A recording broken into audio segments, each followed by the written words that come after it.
Okay, thank you for coming to the basement room. My name is Bruno Borges. I work at Microsoft. And today, this session is about serverless computing and enterprise integration patterns, just to get an idea how many of you use or apply enterprise integration patterns. Okay, awesome, most of you.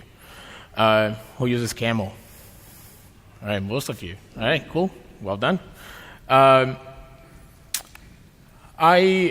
used to work, before I joined Oracle, actually, 2015, one of the last production systems that I architected myself with the development team was using Camo to deliver content for subscribers for a telco company.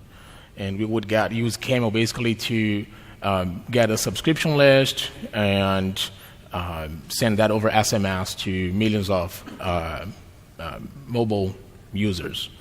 And we used Camo with ActiveMQ deployed on JBoss.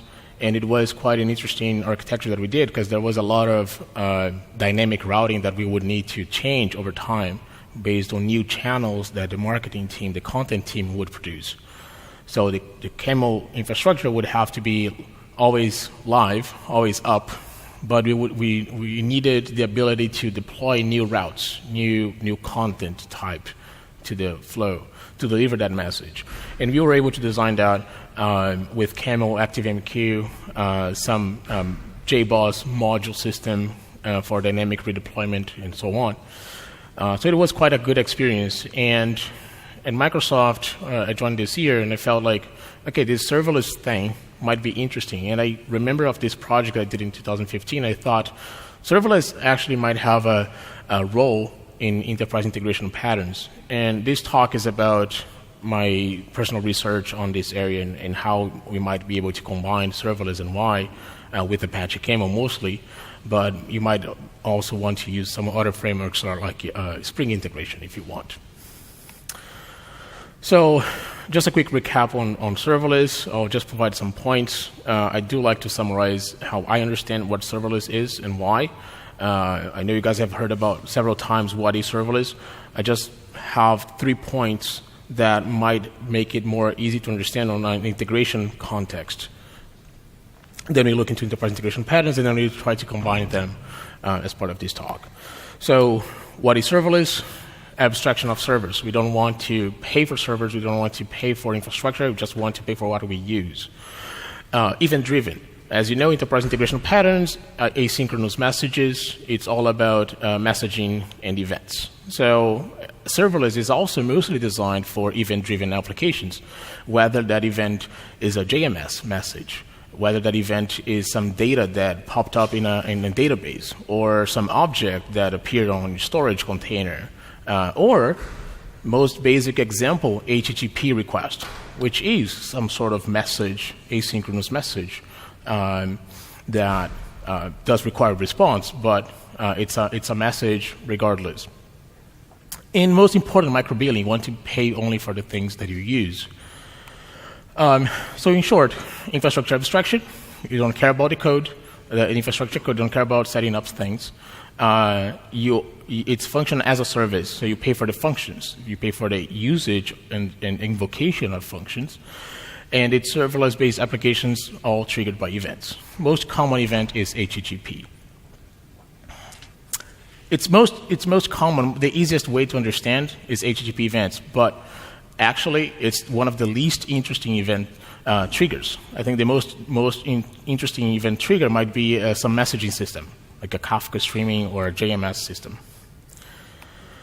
To understand where and why we are here today in the serverless world, I made this section where we think about hardware, where in the old days we would actually buy a hardware, buy a server.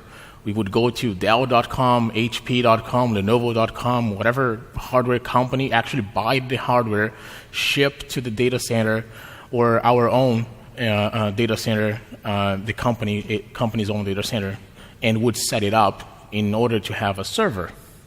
But basically we have no life if we do that, because we even give a name to the server. It's our little pet. It's like, server C3PO is out. Oh my God. So you do have a lot of concerns and care for this server. And then eventually you figured, we have too many servers. We have too many, this Excel spreadsheet is huge. We have so many servers, so many IP addresses, so many usernames and passwords that we have to manage. And then somebody adds a new server. They have to update the spreadsheet and share over email with other system admins. And then you just start losing control of that environment. So then it came in virtualization. Not only it reduces the concerns of managing the hardware, but it also the speed to provision these environments. The hardware is already there. You just go to some console, maybe VMware, vSphere. You just set up a new VM, and there you go. Just because you just want an SSH access, you just want an operating system, maybe Linux, maybe Windows. All you want is to get into that server and use it. But still, these servers have names. They have IP addresses. You still know them. And then it came containerization. Now, everything's a container because you figured that, I'm spending too much time setting up my operating system. I have to install HTTPD. I have to configure IP tables. And who wants to configure IP tables? No one. Okay, good. So we are evolving. All you want is to deploy an application that has all the dependencies, binaries, libraries, native libraries, all contained inside a container. And all you have to do is just expose the port. But you still have to set up some orchestration framework, and then you have Kubernetes and so on. And then next level is you don't care anymore. You don't care about infrastructure at all. All you want is, here's my piece of code, and I want to process this event. Whether this event is an HTTP trigger, it's a Kafka message, it's a database trigger, whatever. And based on that, you think, that's why serverless is interesting, because it abstracts so much that I don't care about anything else, because I don't give a damn anymore. That's the purpose of serverless. So you don't care about setting up an infrastructure. All you want is expose a REST API, process a message in the queue, or get some storage object and process that information and send the calculated information to somewhere else. So how can we go serverless? What are the options? There are a couple options. If you want to cook your own serverless environment, and I like to say that there are reasons why you should think about running your own serverless environment on your own data center. But Bruno, I have to set up my infrastructure again. Well, someone will have to do that, but it will have to do it once. The developers will not have to care. All they will do is provide the function, and that will run on your on-premise environment. So this is one way to think. So for cooking your own function as a service environment on your data center or in the cloud, if you do have your own cloud provider, you can use Apache OpenWhisk that is provided, mostly maintained by IBM, OpenFast that is sponsored today by VMware, FN Project by Oracle, Project Riff by Pivotal, and Kubeless that I'm still not so sure who owns that project, but I think it's a mix of Google, Microsoft, and other companies. But then you feel like, okay, no, I'm a sysadmin. I don't want to care about that. I'll just pay the bill. I'll just use some cloud vendor that actually provides that to me, for me. So you do have options. The obvious one everybody knows, AWS Lambda. It's already there. Azure Functions for Microsoft. Google Cloud Functions, IBM Cloud Functions, and the one that's coming soon is Pivotal Function Service, which is based on Project Riff. So these are just some options that you might want to evaluate if you think, nope, I like the idea of a fast, but I don't want to run it on my own data center. I just want to use a cloud provider. Or, no, I want to use this open source function service environment, and I want to deploy, so I will offer a serverless deployment model to my developers in my company. So you can consider these options. And again, serverless code execution not only on Azure but on other places. It's all event based. So most common again HTTP requests. Some of them offer a cron job, a scheduler, a storage change, IoT event, Twitter. Twitter might be a source of events. I don't know. It's an option. So just to give you an idea of what serverless looks like in the cloud, I'll just create a quick application. So let's say I want to create a hello world for Azure. So I'll go here and I'll just generate the latest version, not 10.11. So what this will do is just, ask me for some information about my project. And there is nothing that you guys are looking at, right? Yeah. There you go. All right, so here we are. I just started Maven Archetype generate, which is like a scaffolding thing for. So we're at Devoxx, Azure Func, version 1. Package is Devoxx. The Azure Func will be Devoxx Func, actually. Data center will be west to west. Resource group, default, and all good. So I'm going to go now into my Azure Func. Oops. Here. And I'm going to create this function. So what this project does is compile. It's a Maven project that has the Azure Functions Maven dependency and the Azure Functions Maven plugin. What it does, it will generate the whole package for this function to run locally. And the way it runs locally is already installed the Azure CLI and the Azure Functions tools, which is the runtime of Azure Functions for local development. So when I do Maven Azure Functions, the Maven plugin will start that runtime and will provide me with a REST endpoint that says hello. So what I'm going to do here is go to my browser, say hello, and it will complain because I didn't provide a body or a query string. So I'm going to say name equals Devoxx. So hello Devoxx. Now this code, I also want to deploy this. So all I'm going to do is just Azure Deploy. Now, because this is a Java function, there's the JVM, there's a code startup time that is inevitable for now. So it might take some time for the Azure function to start when it's accessed for the very first time. So because of that, what I'm going to do is I'll trigger the call, and then I'll show you the source code meanwhile. So we save time, we optimize our time. So let me get to the Azure Function project and open VS Code. Okay. So here we are. This is the source code of that particular Maven project that was created. And what I do have is a function class with a hello name. So this project is created using the HTTP trigger, which is the most simple way to get started. It defines an HTTP trigger, provides a name, and which methods this call supports. So it only get and post. And it gets the parameter name, which I pass as a query string, or the body of the call if it's a post call. And then returns a hello name with a 200 response. So this is basically what a function in Java looks like. These annotations do generate a JSON file that has all the actual configuration for this function, and you can use either annotations or generate or manually write the JSON file if you want. This is the other ones are very. Other projects are very similar. So FN project, you create a Java class that has a method and a string as the input, and the method just returns a string. So you got input and output.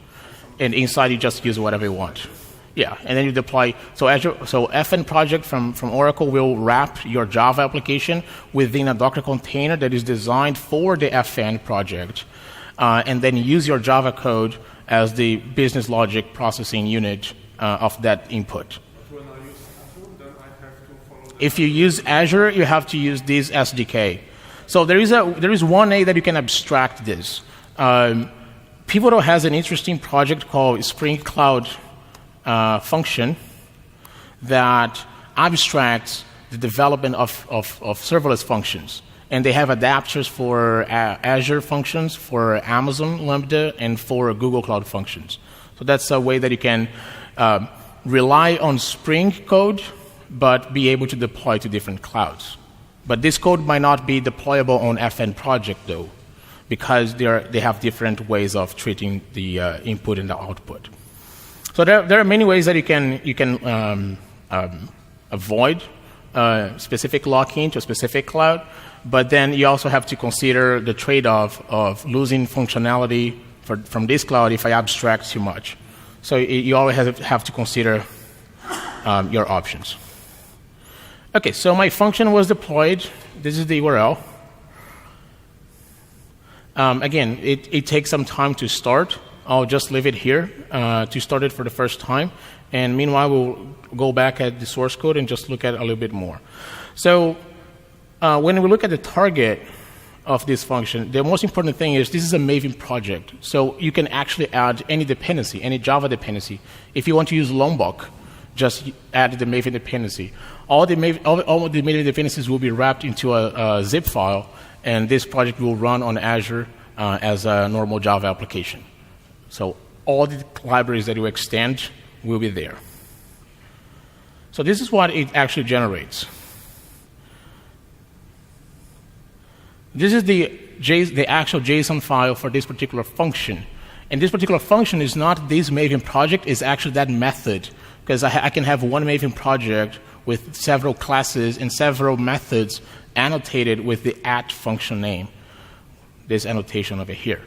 So I have some level of granularity and grouping. I can have what is called a function application that might have multiple functions. So for this function, the script file, which is the jar file, where you're going to find that, and the entry point is this particular method in this particular class in this particular package. And then what binding will be used to trigger that method. That will be the HTTP trigger with the direction it's input and the methods it's get and post. If I want delete, I can either come here and say delete, or I can go to my annotation and use the annotation. You just have to consider whether you want to use generated JSON or manually written JSON. And that depends on how you configure your Maven project.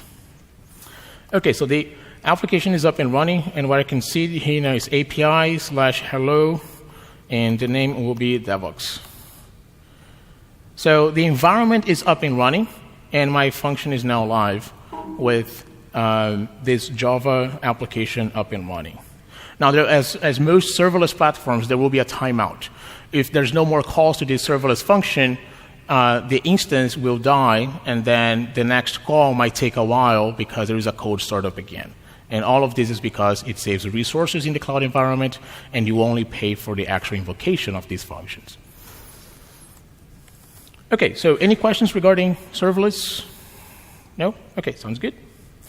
Now, let's take a look at integration. When this world of functions started, there was this notion of breaking down a monolithic application into microservices application, and then some person crazy said, microservices is not too granular, let's make it even more granular. And then decided, let's have hundreds of functions instead because it's so easy to manage, right?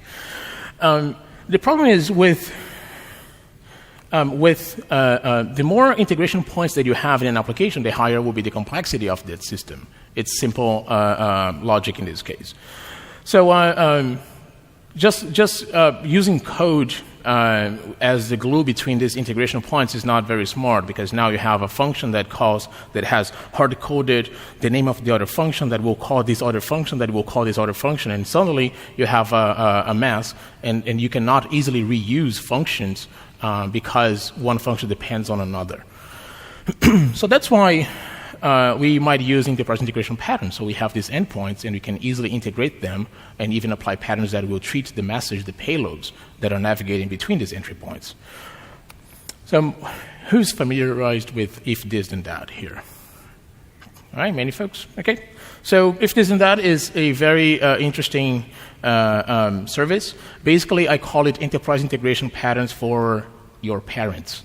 It's like they might go to this website and say, if I get an email with attachment, please move these files to Dropbox. So you kind of apply this. They kind of apply enterprise integration patterns right there. The actual enterprise integration patterns are in this book that many of you are familiarized already.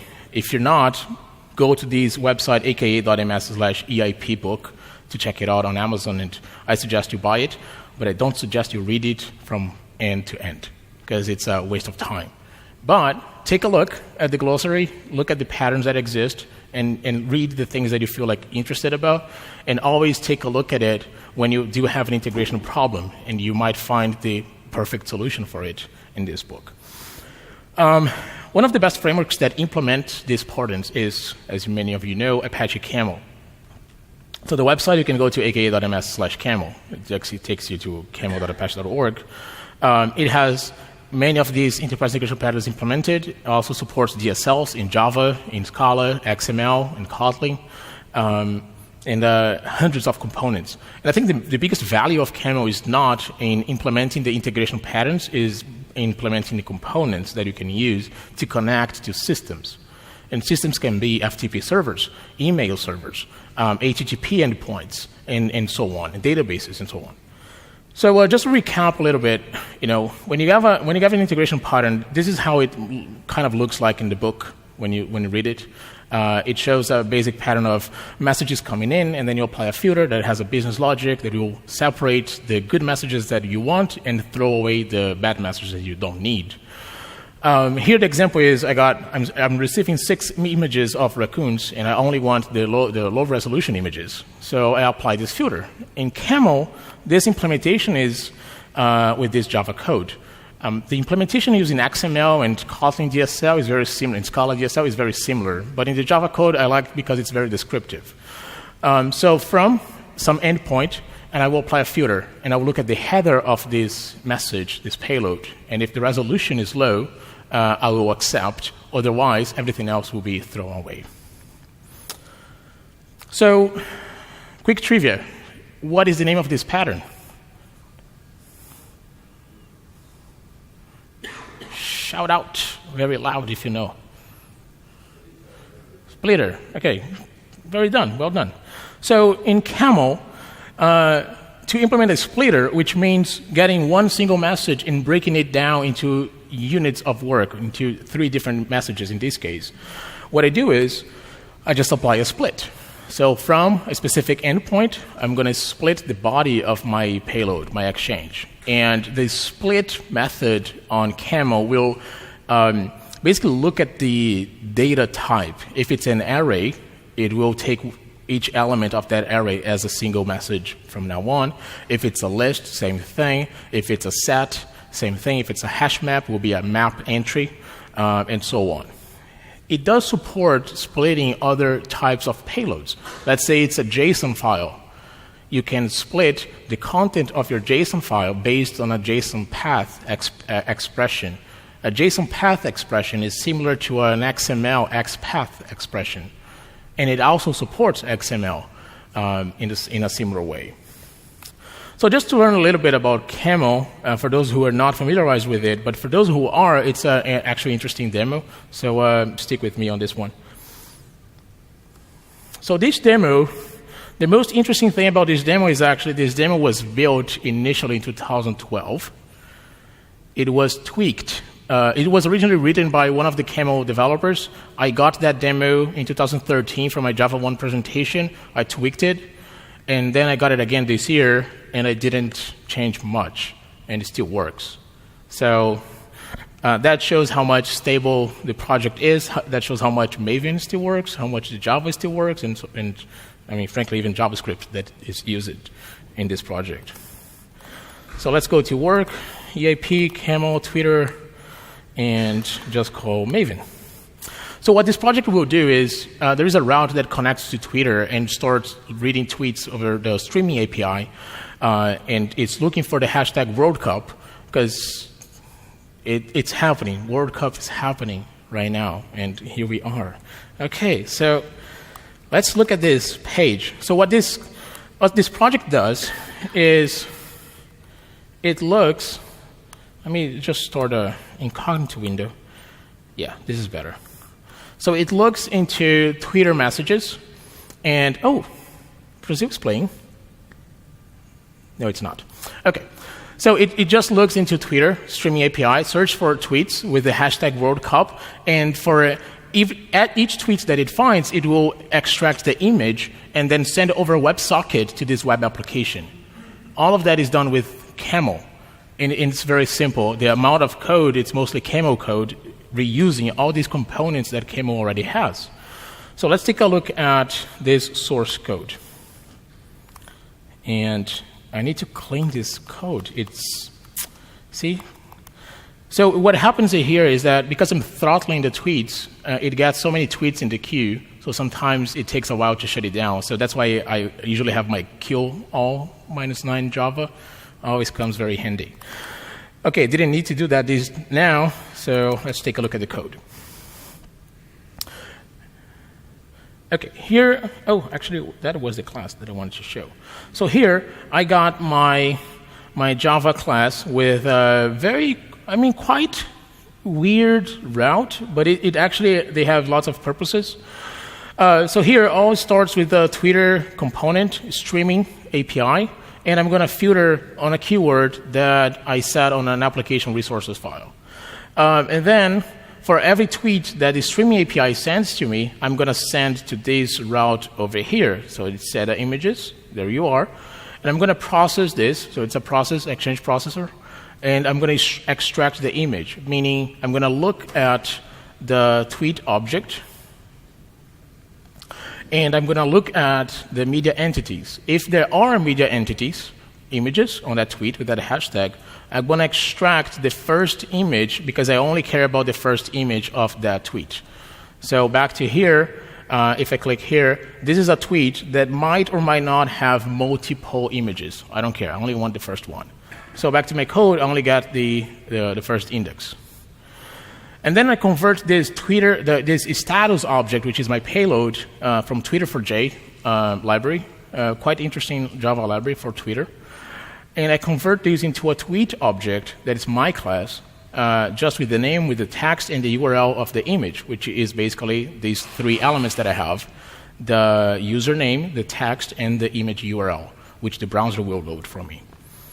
And then I sent this as the body of the inbound message of this exchange, of this payload. Next, I'm going to extract some statistics, so basically the count of tweets. And the statistics, they appear over here at the top. Until now, we got 700 tweets and 237 images. This content is provided to the application through WebSocket. And I'll see if I can show you that if there is time. Next, I'm going to filter. So if the body is instance of tweet and not status from Twitter4j, then I will proceed with that. If it's a status object from Twitter4j, I will ignore, because I don't want those objects. I only want the tweets, because those are the ones that have images. And I'm going to throttle. Why throttling? Because I don't want to show 200 tweets per second. It's pointless. I will not see what's going on, and the browser will probably kill my memory on my laptop, and it's Chrome, so you don't want that.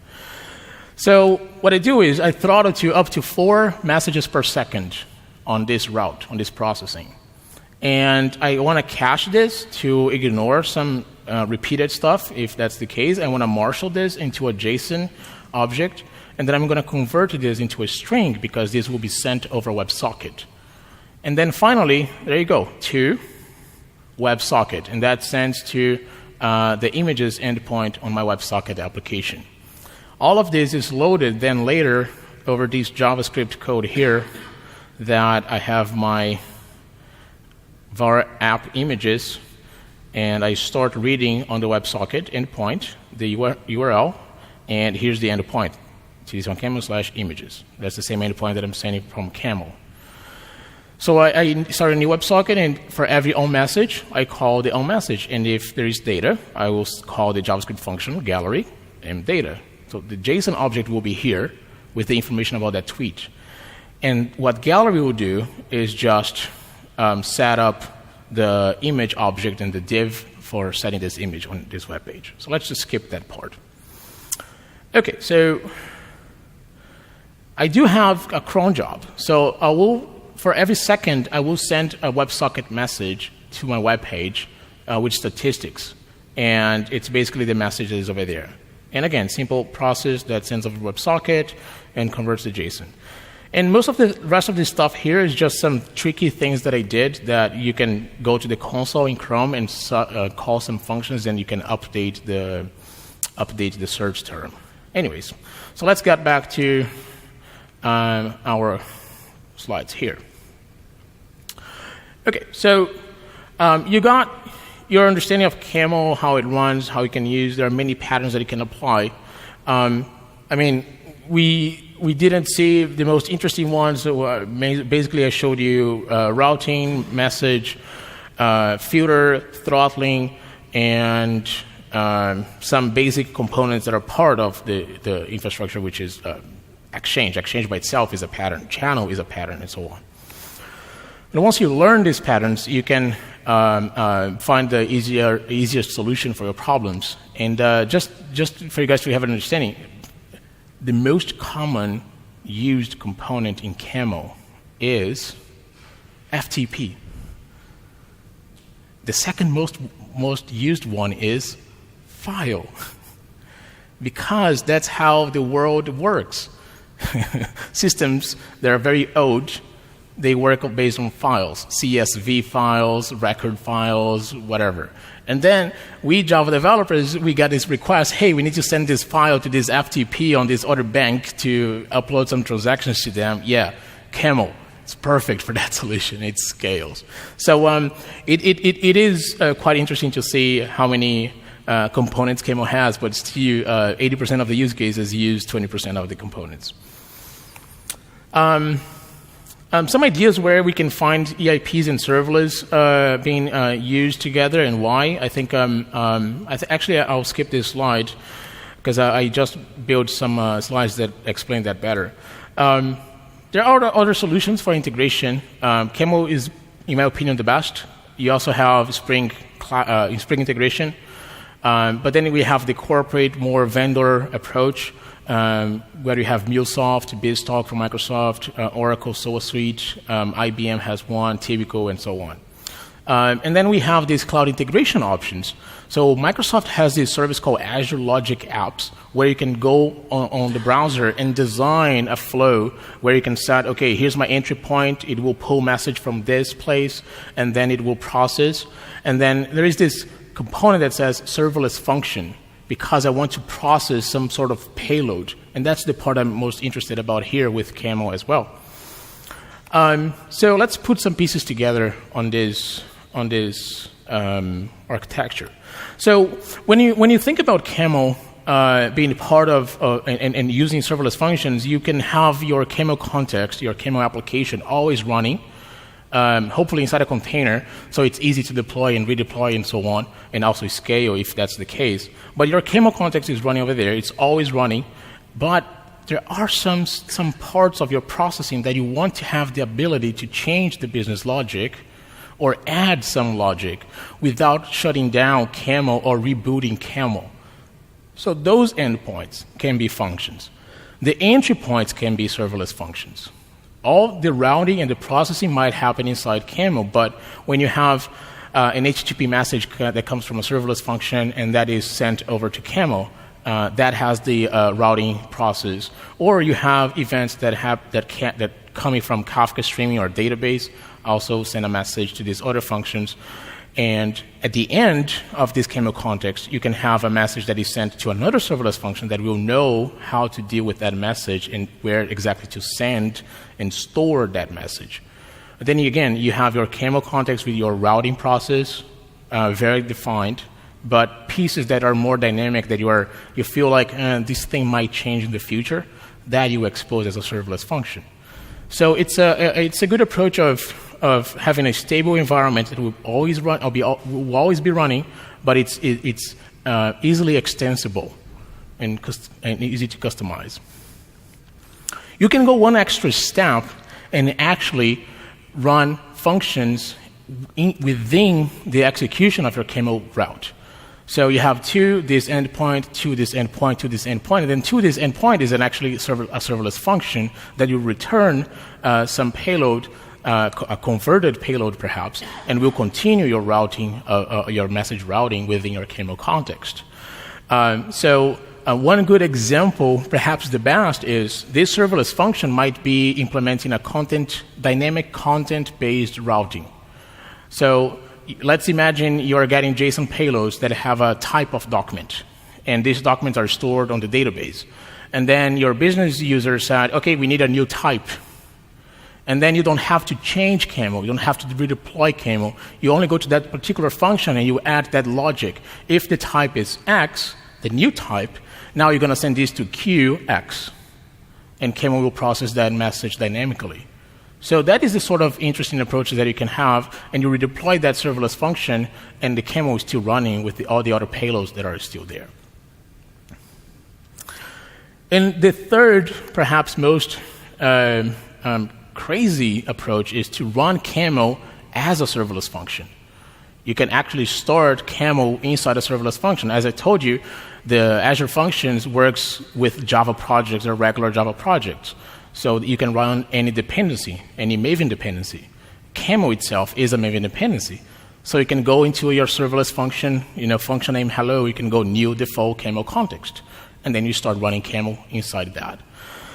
Now, there is a catch with this approach. In this case, the Camo context will not always be running because there is the code startup, as I said before. Your function might stop because of timeout. So the instance is removed, and then if there is an event later, it will start your function again, you will create the Camo context, and start processing, and so on. So that might take some time, and all you actually want is to process really fast. So this is part of a conversation with Red Hat, with the developers of Camo, and we discussed this at a previous conference, and there is an interest to make Camo more lightweight. And if you guys are interested in this approach, I expect you to share that interest and that feedback to the Camo developers to have this more lightweight version of Camo where you can still reuse several components that are available, but it doesn't cost too much to start Camo and process and exchange. So let me show you a bit of this approach of combining serverless and Camo. So it's Camo Azure Functions demo. And I'm going to open this code so you can see it. And I'm going to start. Oh, sorry.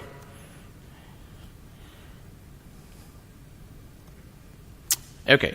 So I just opened Visual Studio Code on this project so we can see it. OK, so Maven. Now, because I prefer to run these functions locally because it's just better for demo purposes, so I hope you guys don't mind. The Azure Functions deploy works fine, but if I want to shut it down and start over again, make some changes, it's just easier. And plus, the internet is not always reliable, so let's just stick with that. So Maven Azure Functions run.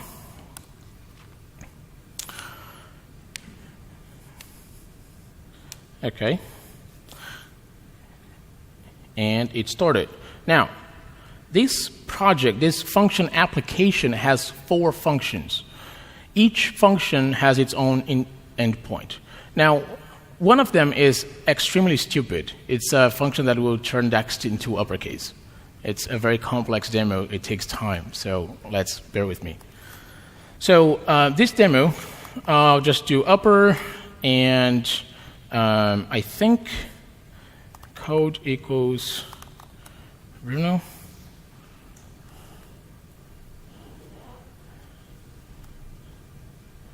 Maybe not. Let me look at the, oh, it's a body. So let's do this. Yeah, there you go. So here I have this text file on Visual Studio Code that,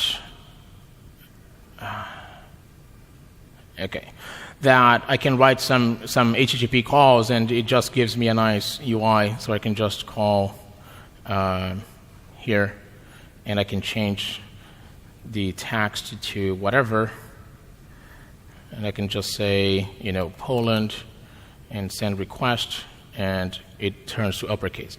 But this upper to uppercase, it goes through Camo. So it's not just a 2 uppercase. 2 uppercase is too easy. You have to make it very hard, very complex. So let's look at that code. Now, let me close this. Here I have a route that says to uppercase. I'll log it because it's important to log, and I'm going to set the output body of this exchange to be the input body of this exchange to uppercase. Now, how is this invoked? From the function name upper, I get my HTTP trigger, I get the body, I create an exchange on the Camo API. I use a producer to send that exchange to that particular endpoint to uppercase. I have an out exchange, the return of that call, to a string, and then I send back as a HTTP 200 response to my HTTP call. So that's why this returns an uppercase. Now, super stupid, don't do this, but it's quite interesting to see, just a proof of concept. This was my first proof of concept starting Camo within Azure Functions. And where the Camo context is created, it's created in the constructor of this class. So here's all the route definition and then Camo context stored. Okay, so let's do a more interesting example. So let's say you want to use a serverless function to split the payload, and you have some dynamic logic that the payload might change, and the pattern for splitting that message might change. But you don't want to change Camo, your Camo application. So there is this message splitter here that will get a payload. For example, this JSON file with an array of codes that I want to be processed. But I want these codes to be sent as unit of work to a Kafka stream. And the destination is set as a header of my call. And that will be, interestingly enough, another serverless function. And the split pattern is a JSON path that will be used by Camo dynamically. So what I do now is just send request, and it was processed. And if I look at the console, I can see here each code being showed by my application. So all of these codes were processed individually. So let's see if I can just call this again with different codes. Don't save. Oh, here. So ABC, foo, bar, beer, wine. And let's call it again. Okay.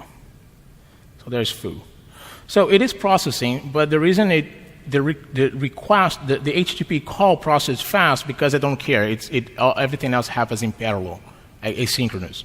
So I don't care about that. So I get my HTTP response.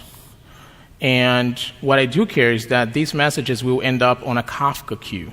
So let's take a look at this serverless function to understand where these messages are going to. So message splitter will get the body, and we'll create an exchange to that Camo context. Here's the body. And it will add into the Camo exchange all the headers that I got from my HTTP request. So all that information from split pattern, destination method will come from here. So this is what injects them. And then it will send to message splitter. Message splitter is defined over here at the top. I will convert that into a string, and I will look at the content type. Again, the content type is a header on this call. Here it is. If the content type is application JSON, I'm going to send this to JSON splitter. The JSON splitter will split using a JSON path that came from the header of that message. And after that, I'm going to stream and process in parallel each message that was splitted, and I'm going to send that to dispatch. Dispatch is what it will look into the header of destination and destination method and do the REST call to this other endpoint in the future. And the endpoint that we will call is the Kafka one, which is defined here. So this is another serverless function that will queue on Kafka. It gets the payload. If there's no body, it says missing value. builds the exchange and sends to queue on Kafka. And queue on Kafka processes this, the body here. Converts to a string, process exchange, sets the header partition key and the key, just a random int, I don't care. And we'll send this to the queue messages in my Kafka server that was configured above here. So all this logic makes these entry points, these endpoints, very reusable, and I can combine my serverless functions, and I can even replace the serverless functions externally. I can externalize these functions into a different class, different project, and I can change them over time if I want. And with that, we have this dynamic routing. Oh, here it is. It processed now. All these messages that were, here these last one. So it's still processing. So this is the sort of possibilities of combining Camo and why you might want to combine. If you feel like you need something even more dynamic that you want to externalize to a serverless function and then redeploy that over time without necessarily changing your Camo application. And you can do some weird things over here. So Storage Explorer is Microsoft Azure Storage Explorer, so I can look into Kafka to see these messages coming through. So I can go into my storage. It's running on this one here, NATO, rollup containers, Kafka messages. So I go to my Event Hub messages, 2018, June 21, 21st, today. And now, yeah, this is running on US time zone, so that's why it says 15. It's on the US data center, so 3 p.m. and 49, and it's still processing these messages. So here it was created 5:59:51, so it was like a couple, maybe 10 minutes ago when I did my execution background. So these messages are coming through, and they're still being created over this background. So how did I do this Kafka thing? And how does the function looks like on the Azure Functions portal? So let's take a look at that. So here in the portal, my function is deployed as a function application. So let's look at the NATO for me. This is the function that Devoxx function that I just deployed today, like right now in this session. So here's the function. It only has one function. This is the function app, which was my Java application deployed. And it only has one method with that annotation function name. So that's why it only shows one function. And I can do some settings. I can remove this function, shut down this function, and so on. And I can even execute this function from here, from the dashboard, and we'll just do an HTTP call to that. And the Event Hub was configured from here. I just came here and add. Then I created this Event Hub, and I created a unit. So the unit is called messages. So that's why it's Kafka messages on my endpoint. And the thing that enabled me to look at the Storage Explorer to see those messages, those actual messages, is this feature, this capability called capture. So all I had to do is capture all these messages that are coming through Kafka and send that to the Azure Storage Kafka messages. So that's why on the Azure Explorer, a Storage Explorer could see those objects. So that's why I prefer this. If you do want to use Kafka, full-fledged Kafka, there's another service called HD Insights that runs Kafka full-fledged. The Event Hub exposes a Kafka API. And the Camo component works just fine because Camo component for Kafka uses the Kafka protocol. And this service supports that protocol, so that's easy. So to wrap it up, if you feel like, no, I don't want to write code, there is this logic app, and some other clouds have something similar. It's like if this and that, but for enterprise use cases. So they come with several components. You can just go there, select a component, Dropbox files, database, whatever, and the message will come in. And then you can add a serverless function in the middle to process it. It will be most likely a JavaScript function by default, but you might be able to change that to another type of programming language or create a function then add as a REST call. And finally, if you do want to take a look at Azure Functions in details and Logic Apps, and the third URL here to me is the most important one, because all these cloud patterns for building cloud-based solutions, integration, messaging, scalability, and so on, these patterns are designed in our documentation site, but they are actually applicable to any cloud. So I highly recommend that you guys take a look. And with that, I say thank you so much.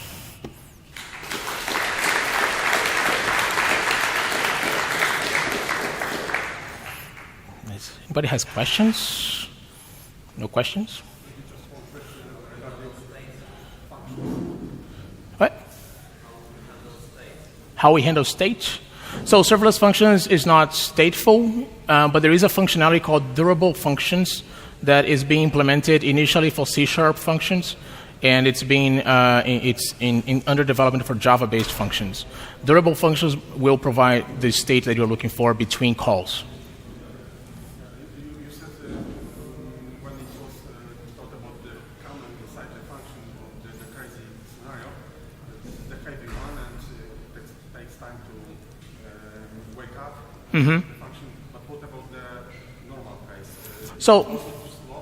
No, so if you go with these scenarios here, for example, this one, your Camo application will be running as a normal Java, like Spring Boot, right?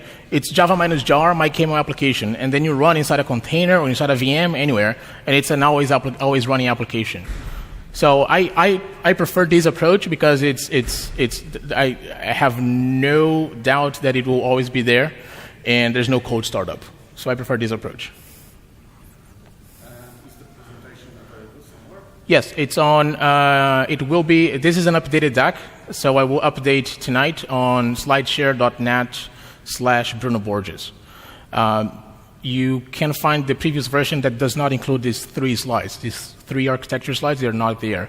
But I will update tonight and where can I find the link? It's, so slideshare.net/Bruno Borges. Let me make it easier for you guys. Oops.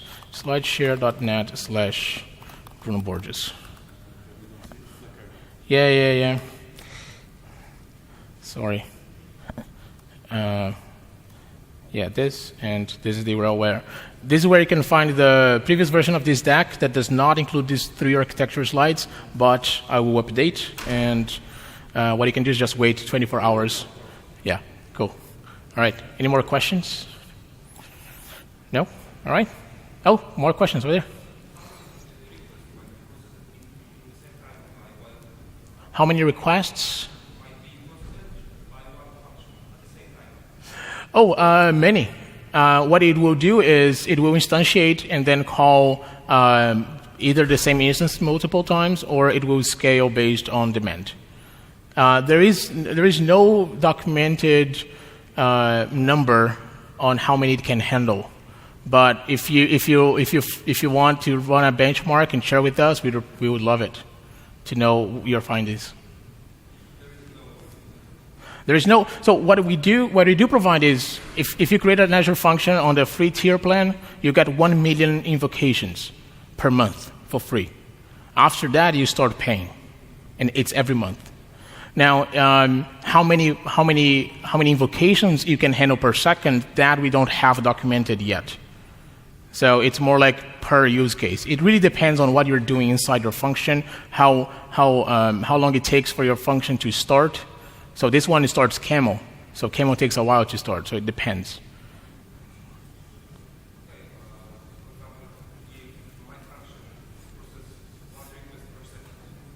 Mm-hmm.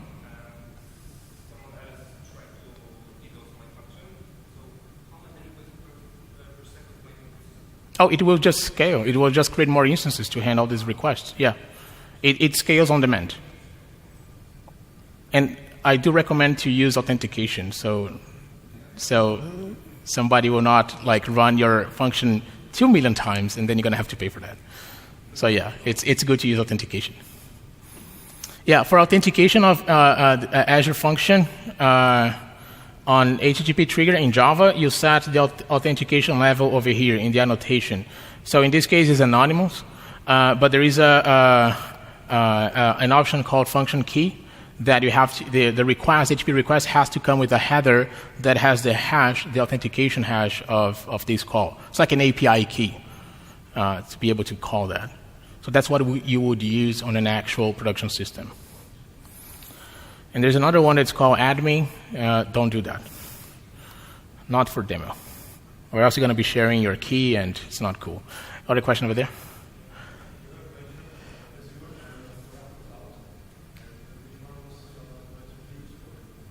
I'm sorry, can you just speak a little bit louder?